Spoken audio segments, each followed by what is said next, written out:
Hello students, आप सभी का स्वागत है A2 क्लासेज में। आज की क्लास में हम लोग टीचिंग एप्टीट्यूड के कुछ महत्वपूर्ण प्रश्नों को हल करेंगे।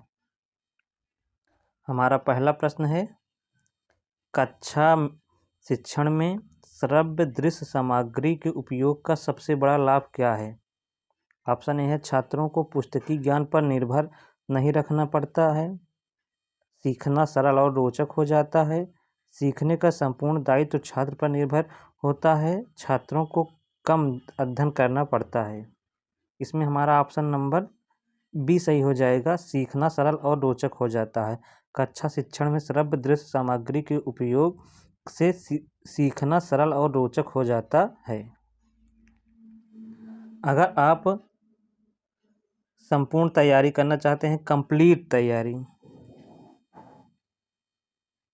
अगर आप कंप्लीट प्रिपरेशन करना चाहते हैं तो आप हमारे साथ हमारे A2 क्लासेज ऐप के माध्यम से हमारे साथ जुड़ सकते हैं। आप किसी भी चीज़ की तैयारी करना चाहते हैं तो आप हमारे साथ A2 क्लासेज ऐप के माध्यम से जुड़ सकते हैं। किसी भी समस्या के लिए आप हमारे व्हाट्सएप हेल्पलाइन नंबर से संपर्क कर सकते हैं। ये हमारा A2 क्लासेज का लोगो है। यह आपको प्ले स्टोर पर मिल जाएगा तथा इस ऐप का लिंक वीडियो के डिस्क्रिप्शन में तथा व्हाट्सएप चैनल लिंक दिया गया है इस वीडियो के डिस्क्रिप्शन में। आप इसके माध्यम से हमारे साथ जुड़ सकते हैं, जिसमें हम आपको बहुत सारी चीज़ें प्रोवाइड करते रहते हैं।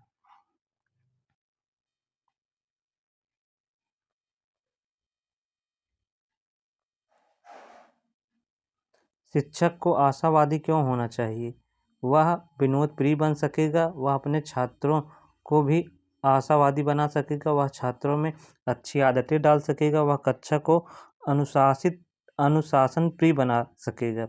इसमें हमारा ऑप्शन नंबर बी सही हो जाएगा, वह अपने छात्रों को भी आशावादी बना सकेगा।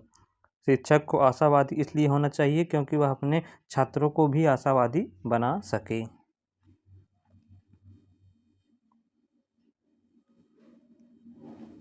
शरारती छात्रों के साथ शिक्षक का व्यवहार होना चाहिए। ऑप्शन ए कठोर, विनम्र किंतु दृढ़, तटस्थ, सहानुभूतिपूर्ण। इसमें हमारा ऑप्शन नंबर बी सही हो जाएगा, विनम्र किंतु दृढ़। शरारती छात्रों के साथ शिक्षक का व्यवहार विनम्र तथा दृढ़ होना चाहिए, विनम्र किंतु दृढ़ होना चाहिए, इसलिए हमारा ऑप्शन नंबर बी सही हो जाएगा। कक्षा शिक्षण की व्यवस्था निर्भर करती है प्रधानाचार्य की शैक्षिक योग्यता पर, शिक्षक की व्यावसायिक निपुणता पर, अन्य शिक्षकों के सहयोग पर, विद्यालय की साज सज्जा पर। इसमें हमारा ऑप्शन नंबर बी सही हो जाएगा, शिक्षक की व्यावसायिक निपुणता पर।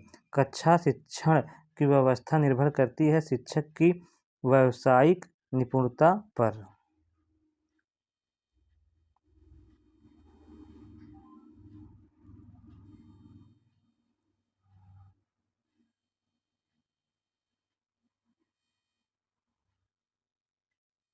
हमारा अगला प्रश्न है, यदि छात्रों का शैक्षिक रिकॉर्ड अत्यधिक उत्तम है तो शिक्षक को निम्नलिखित कार्य करने की आवश्यकता है। वह केवल छात्रों को अधिगम प्रणाली के खोजने में सहायता करे तथा उन्हें संदर्भ सूची प्रदान करे, छात्रों को प्रस्तुतिकरण में मदद करें किंतु उन्हें तैयारी स्वतंत्र रूप से करने दें, छात्रों को स्वयं तैयार करने के पर्याप्त अवसर दें तथा उन्हें स्वनिर्देशन दें। छात्रों की तैयारी पाठ्यपुस्तकी मात्र नहीं है, इसका निरीक्षण करें। इसमें हमारा ऑप्शन नंबर सी सही हो जाएगा, छात्रों को स्वयं तैयार करने के पर्याप्त अवसर दें तथा उन्हें स्वनिर्देशन दें। यदि छात्रों का शैक्षिक रिकॉर्ड अत्यधिक उत्तम है तो शिक्षक को निम्नलिखित कार्य करने की आवश्यकता है। इसमें हमारा ऑप्शन नंबर सी सही है। यदि छात्रों का शैक्षिक रिकॉर्ड अति उत्तम है तो छात्रों को स्वयं तैयार करने के पर्याप्त अवसर दें, छात्रों को स्वयं को तैयार करने के पर्याप्त अवसर दें तथा उन्हें स्वनिर्देशित होने दें।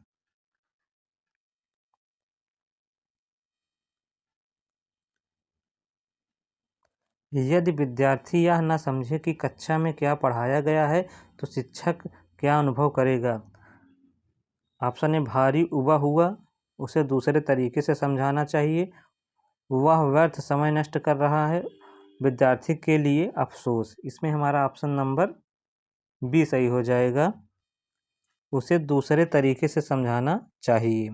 यदि विद्यार्थी यह ना समझे कि कक्षा में क्या पढ़ाया गया है तो शिक्षक क्या अनुभव करेगा, इसका हमारा ऑप्शन नंबर बी सही हो जाएगा, उसे दूसरे तरीके से समझाना चाहिए।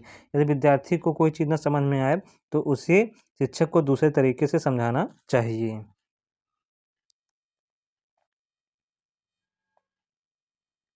शिक्षक द्वारा दिए जाने वाले गृह कार्य की मात्रा एवं प्रकार का निर्धारण करना चाहिए। ऑप्शन ए है छात्रों के मतों द्वारा, विषय वस्तु की जटिलता द्वारा, गृह कार्य से उत्पन्न होने वाले अधिगम द्वारा, कक्षा के कलांश द्वारा। इसमें हमारा ऑप्शन सी सही हो जाएगा, गृह कार्य से उत्पन्न होने वाले अधिगम द्वारा। शिक्षक द्वारा दिए जाने वाले गृह कार्य की मात्रा एवं प्रकार का निर्धारण करना चाहिए गृह कार्य से उत्पन्न होने वाले अधिगम द्वारा।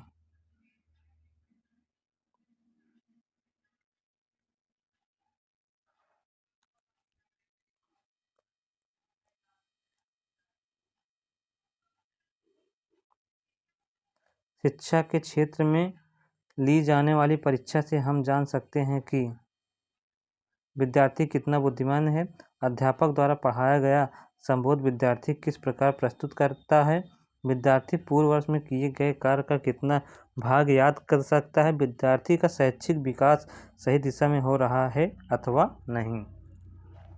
इसमें हमारा ऑप्शन नंबर बी सही हो जाएगा, अध्यापक द्वारा पढ़ाया गया संबोध विद्यार्थी किस प्रकार प्रस्तुत करता है। शिक्षा के क्षेत्र में ली जाने वाली परीक्षा से हम जान सकते हैं कि अध्यापक द्वारा पढ़ाया गया संबोध विद्यार्थी किस प्रकार प्रस्तुत करता है।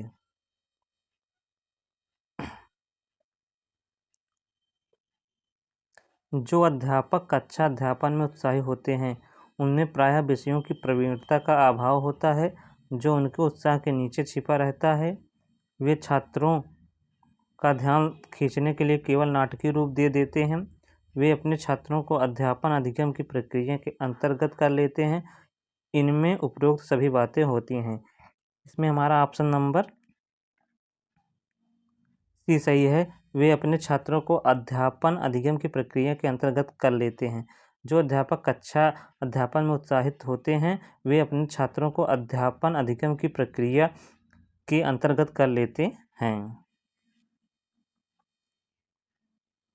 प्राथमिक स्तर के बच्चों को बच्चों को पढ़ाना सिखाना हो तो उसका कठिनाई स्तर है अमूर्त से मूर्त के क्रम में, कठिन से सरल के क्रम में, सरल से कठिन के क्रम में, विशिष्ट से सामान्य के क्रम में। इसमें हमारा ऑप्शन नंबर सी सही हो जाएगा, सरल से कठिन के क्रम में।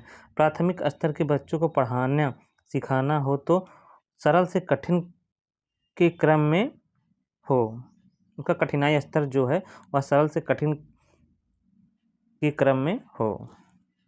अगर आप हमारे चैनल पर नए हैं तो चैनल को सब्सक्राइब कीजिए तथा वीडियो को लाइक कीजिए। अगर आप हमारे साथ जुड़कर तैयारी करना चाहते हैं तो आप A2 क्लासेज ऐप को डाउनलोड कर लीजिए। आप उसमें कोर्स को परचेज कर आप हमारे साथ जुड़कर तैयारी को एक नए आयाम तक ले जा सकते हैं।